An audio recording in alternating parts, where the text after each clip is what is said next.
ಒಂದೇ ಕೃಷ್ಣಂ ಜಗದ್ಗುರು ಸರ್ವಂ ಶ್ರೀಕೃಷ್ಣಾರ್ಪಣಮಸ್ತು. ಬನ್ನಿ, ಇವತ್ತು ಐತಿಹಾಸಿಕ ಸ್ಥಳವಾಗಿರ್ತಕ್ಕಂತಹ ಕಾಶಿಯಲ್ಲಿ ನಾನು ನನ್ನ ಸ್ನೇಹಿತರ ಜೊತೆ ಇದ್ದೀನಿ. ಕಾಶಿ ವಿಶ್ವನಾಥನ ದರ್ಶನಕ್ಕೆ ಬಂದಿದ್ದೀವಿ.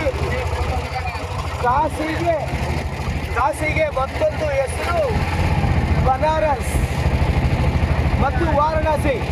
ಬನ್ನಿ, ಇವತ್ತು ನಾವು ಕಾಶಿಯ ಈ ಗಂಗಾ ನದಿಯಲ್ಲಿ ನಾವು ಇವತ್ತು ಬೋಟಿಂಗನ್ನು ಮಾಡ್ತಾ ಇದ್ದೀವಿ. ಈಗ ನಾನು ಈ ಪವಿತ್ರವಾಗಿರ್ತಕ್ಕಂಥ ಗಂಗೆಯನ್ನು ನಾನು ಪರಿಚಯ ಮಾಡಿಕೊಡ್ತಾ ಇದ್ದೀನಿ. ಬನ್ನಿ, ಇವತ್ತಿನ ದಿನ ಇಲ್ಲಿ ಗಂಗೆ ಅತ್ಯಂತ ಶುದ್ಧವಾಗಿ, ಅತ್ಯಂತ ಬಹಳ ಪ್ಯೂರ್ ಆಗಿ ಇವತ್ತಿನ ದಿನ ಈ ಗಂಗೆ ತಾನು ಸಾಕ್ತಾ ಇದ್ದಾಳೆ. ನಿಜಕ್ಕೆ ಹೇಳಬೇಕು ಅಂತ ಹೇಳಿದ್ರೆ 2014ಕ್ಕಿಂತ ಮುಂಚಿತವಾಗಿ ಗಂಗೆ ಈ ರೀತಿಯಾಗಿ ಸ್ವಚ್ಛವಾಗಿದ್ದಿಲ್ಲ. ನರೇಂದ್ರ ಮೋದಿಯವರು 2014 ಬಂದ ನಂತರ, ಪ್ರಧಾನಮಂತ್ರಿ ಆದ ನಂತರ ಗಂಗೆಯ ಒಟ್ಟಾರೆ ಚಿತ್ರಣವೇ ಬದಲಾಯಿತು. ನಾನು ಇವತ್ತು ಈ ಗಂಗಾ ನದಿಯ ಪರಿಚಯವನ್ನು ಮಾಡಿಕೊಡ್ತಾ ಇದ್ದೀನಿ. ನಾವು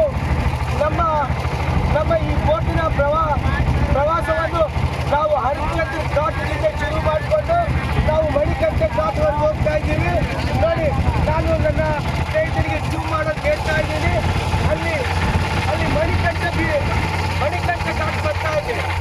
ವಿಶೇಷವಾಗಿ ಇಲ್ಲಿ ಸುಮಾರು 104 ಘಾಟ್ಗಳು ಇರೋದು ನಮಗೆ ಒಂದು ಸಣ್ಣ ಲೆಕ್ಕ ಗೊತ್ತಾಗ್ತಾ ಇದೆ.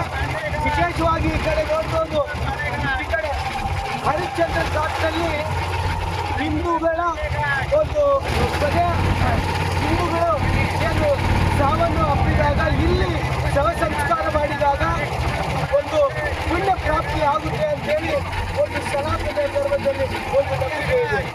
ಹೇಗೆ ಆದರೂ ಕೂಡ ಇವತ್ತು ನೂರಾರು ಬೋಟ್ಗಳಲ್ಲಿ ಇವತ್ತು ಪ್ರವಾಸಕ್ಕೆ ಬಂದಿದ್ದಾರೆ. ನಿಜಕ್ಕೂ ಖುಷಿ ಆಗ್ತಾ ಇದೆ. Thank you so much.